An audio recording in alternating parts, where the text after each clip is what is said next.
Hello everyone, welcome back to Tech Eclite. இன்றைக்கி வீடியோவில் என்ன பார்க்க போகிறோம் அப்படின்னா, நீங்கள் ஒரு வெப்சைட் க்ரியேட் பண்ணுறீங்க அப்படின்னா அதுக்கு வந்து தீம் அப்படிங்கிறது ரொம்ப இம்பார்ட்டண்டான ஒன்று. அது நீங்கள் வந்து ஸ்க்ராட்ச்லேருந்து வேணாலும் பண்ணலாம். பட் தீம் யூஸ் பண்ணி பண்ணும்போது உங்களால் வந்து ஈஸியாக ஸ்பீடாக வந்து உங்களால் அந்த வெப்சைட்டை கம்ப்ளீட் பண்ணிட முடியும். ஸோ நீங்கள் ஒரு வெப்சைட்டுக்கு தீம் சூஸ் பண்ணும்போது என்ன மாதிரியான தீம் வந்து செலக்ட் பண்ணலாம் அப்படின்னு சொல்லி நம்ம பார்க்கலாம். இது எல்லாமே எதை பேஸ் பண்ணி இருக்குது அப்படின்னு பார்த்தீங்கன்னா, நீங்கள் என்ன மாதிரியான வெப்சைட் பில்ட் பண்ணுறீங்க, பிஸ்னஸ் வெப்சைட், பிளாக் வெப்சைட், இந்த மாதிரி நிறையா இருக்கும். அதை பேஸ் பண்ணி அண்ட் வந்து உங்களோட ஆடியன்ஸ் யார் அப்படிங்கிறத பேஸ் பண்ணி இருக்கும். அண்ட் நீங்கள் வந்து அதில் என்ன மாதிரியான கண்டென்ட்லாம் இன்க்ளூட் பண்ணுறீங்க, எஸ்இஓக்கு எப்படி பண்ணுறீங்க, ஸ்பீடு இருக்கணும், இந்த மாதிரி நிறையா இது வந்து அந்த தீமில் இருக்கணும், ரெஸ்பான்சிவாகவும் இருக்கணும் அந்த தீமு. ஸோ இதெல்லாம் பேஸ் பண்ணி எப்படி ஒரு பர்ஃபெக்டான தீமை நம்மளோட வெப்சைட்டுக்கு சூஸ் பண்ணலாம் அப்படின்னு சொல்லி நீங்கள் பார்க்கலாம். ஸோ நீங்கள் ஒரு வெப்சைட் பில்ட் பண்ணுறீங்கன்னா ஃபஸ்ட்டு ஒன் வந்து நீங்கள் என்ன மாதிரியான வெப்சைட் பில்ட் பண்ணுறீங்கன்னு பாருங்கள். இது வந்து ஒரு பிஸ்னஸ் வெப்சைட்டு, இது வந்து ஒரு எல்எம்எஸ் வெப்சைட்டு.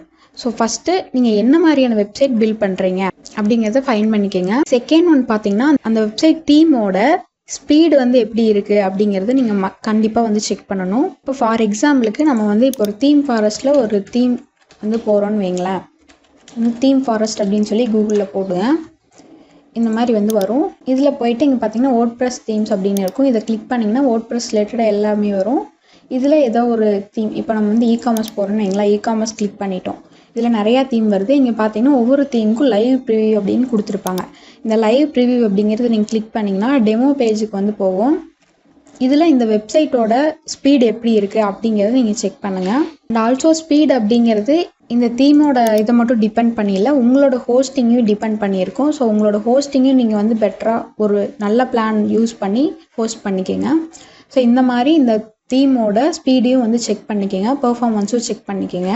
அனிமேஷன்ஸ் எல்லாம் யூஸ் பண்ணியிருந்தாங்கன்னா அது வந்து நிறைய ஸ்லோவாக இருக்கான சான்சஸ் இருக்கும். ஸோ அதுக்கு தகுந்த மாதிரி ஹோஸ்டிங்கில் நீங்கள் போடணும். ஸோ அதெல்லாமே நீங்கள் வந்து செக் பண்ணிட்டு அதுக்கப்புறம் பை பண்ணுங்கள்.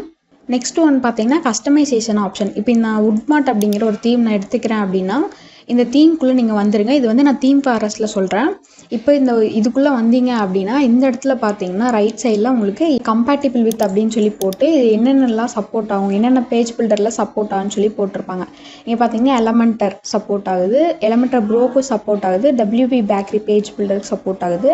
ஸோ நீங்கள் ஒரு எலமெண்டரில் பில்ட் பண்ணணும் அப்படின்னா இந்த கம்பேட்டிபிள் வித் அப்படிங்கிறதுல எலமெண்டர் இருக்கா அப்படிங்கிறத செக் பண்ணிவிட்டு அதுக்கப்புறமா இதை பை பண்ணுங்கள். இதுவே ஒரு ஃப்ரீ தீமாக இருந்துச்சு அப்படின்னா இப்போ ஒரு அஸ்ட்ரா தீம் அந்த மாதிரி வச்சுக்கோங்களேன். அஸ்ட்ரா ஃப்ரீ தீம்ஸ்ன்னு நான் போடுறேன். இந்த டெம்ப்ளேட்குள்ளே போய் நம்ம செக் பண்ணலாம். இதில் ஸ்டார்டர் டெம்ப்ளேட்ஸ் கிளிக் பண்ணிவிட்டு இதுலேயும் பார்த்தீங்கன்னா இப்போ நான் சும்மா இந்த டீட்டெயில்ஸ் அப்படிங்கிறத கிளிக் பண்ணுறேன். இங்கே பார்த்தீங்கன்னா அவைலபிள்னு சொல்லி போட்டு எலமெண்டர் அப்படிங்கிற ஐக்கான் வந்து கொடுத்துருக்குறாங்க. ஸோ இது வந்து எலமெண்டருக்கு சப்போர்ட் ஆகும். ஸோ நீங்கள் எந்த ஒரு தீம் பை பண்ணாலும் சரி, இல்லை ஃப்ரீ தீம் யூஸ் பண்ணிங்கனாலும் சரி, அந்த பேஜ் பில்டர் என்ன அப்படிங்கிறதையும் மறக்காமல் செக் பண்ணிக்கோங்க. அண்ட் ஆல்சோ நீங்கள் வந்து தீம் ஃபாரஸ்ட்டில் ஒரு தீம் வாங்குறீங்க அப்படின்னா அது ரெகுலராக அப்டேட் ஆகுதான்னு நீங்கள் கண்டிப்பாக செக் பண்ணணும். இதில் பார்த்தீங்கன்னா லாஸ்ட் அப்டேட்டுன்னு போட்டு 24 ஜூலை கொடுத்துருக்குறாங்க. ஸோ இது வந்து கடைசியாக வந்து ஒரு 2 months முன்னாடி அப்டேட் பண்ணியிருக்காங்க. ஸோ அப்டேட் ஆகிட்டுருக்கு. அண்ட் ஆல்சோ வந்து இங்கே ரிவ்யூஸ்ன்னு சொல்லி கொடுத்துருப்பாங்க. இந்த ரிவ்யூஸையும் வந்து நீங்கள் கண்டிப்பாக செக் பண்ணுங்கள். ஒரு 4 ரேட்டிங்க்கு மேலே இருந்துச்சு அப்படின்னா நீங்கள் வந்து அது வாங்கலாம். அண்ட் ஆல்சோ இதில் என்ன மாதிரியான இஷ்யூ ஃபேஸ் பண்ணியிருக்கிறாங்க அப்படிங்கிறத நீங்கள் இந்த ரிவ்யூஸில் வந்து படித்து தெரிஞ்சுக்க முடியும். அண்ட் ஆல்சோ இங்கேயே பார்த்தீங்கன்னா உங்களுக்கு சப்போர்ட் அப்படிங்கிற ஆப்ஷன் இருக்கும். இங்கே லாஸ்ட்டாக கீழே வந்தீங்கன்னா கோ டு ஐட்டம் சப்போர்ட் நீங்கள் கொடுத்தீங்கன்னா டேரெக்டாக இந்த ஆத்தர் வந்து காண்டாக்ட் பண்ணக்கூடிய ஆப்ஷன் வந்து உங்களுக்கு வரும். அதில் நீங்கள் தீம் பை பண்ணுறதுக்கு முன்னாடி ஏதாவது கொரீஸ் கொஸ்டின்ஸ் இருந்துச்சு அப்படின்னா நீங்கள் அவங்ககிட்ட கேட்டு கிளியர் பண்ணிவிட்டு அதுக்கப்புறமா பை பண்ணிக்கிங்க. நெக்ஸ்ட்டு வந்து பார்த்தீங்கன்னா இப்போ இது வந்து ஒரு தீம் நீங்கள் பை பண்ண போகிறீங்க அப்படின்னா இதோட ரெஸ்பான்சிவ் எல்லாமே வியூ எப்படி இருக்குன்னு நீங்கள் கண்டிப்பாக வந்து செக் பண்ணணும். இல்லைனா நீங்கள் மேனுவலாக தீம் பை பண்ணியும் நீங்கள் வந்து ரெஸ்பான்சிவ் எடிட் பண்ணுற மாதிரி ஆயிரும். ஸோ இப்போ ரைட் கிளிக் கொடுத்துட்டு இன்ஸ்பெக்ட் கொடுத்தீங்க அப்படின்னா இங்கே வந்து இந்த மொபைல் ஐக்கான் மாதிரி இருக்கும். இதை வந்து கிளிக் பண்ணிடுங்க. கிளிக் பண்ணிட்டு வந்து பார்த்தீங்கன்னா இங்கே மொபைலுக்கு எப்படி வரும் அப்படிங்கிற டிஸ்பிளே வந்துடும். ஸோ இது பார்த்தீங்கன்னா நல்லா ஆப்டிமைஸ் பண்ணியிருக்காங்க, ரெஸ்பான்சிவ் ஆப்டிமைஸ் வந்து பண்ணியிருக்கிறாங்க. அதே மாதிரி நீங்கள் இதில் வந்து வேறு ஏதாவது டேப் வந்து ஐபேட் இது நம்ம கொடுத்தோம் அப்படின்னா டேபுக்கு எப்படி இருக்குங்கிற அந்த வியூ வந்து கிடைக்கும். ஸோ இதுலேயும் வந்து நல்லா டிசைன் பண்ணியிருக்காங்க. ஸோ நீங்கள் ஒரு தீம் நீங்கள் எந்த தீம் வாங்கினீங்கனாலும் சரி அதை வந்து ரெஸ்பான்சிவ் எடிட் இருக்கான்னு சொல்லி செக் பண்ணிக்கோங்க. ஸோ அவ்வளோதான். நான் சொன்ன இந்த கைடன்ஸ் எல்லாம் நீங்கள் ஃபாலோ பண்ணி ஃப்ரீ தீம் யூஸ் பண்ணாலும் சரி, பெய்டு தீம் யூஸ் பண்ணாலும் சரி, இந்த கைடன்ஸ் வந்து ஃபாலோ பண்ணிக்கோங்க. இந்த மாதிரி வெப்சைட் க்ரியேட் பண்ணுறது ரொம்ப சிம்பிள். 2025ல் வெப்சைட்டுங்கிறது வந்து மஸ்ட்டு.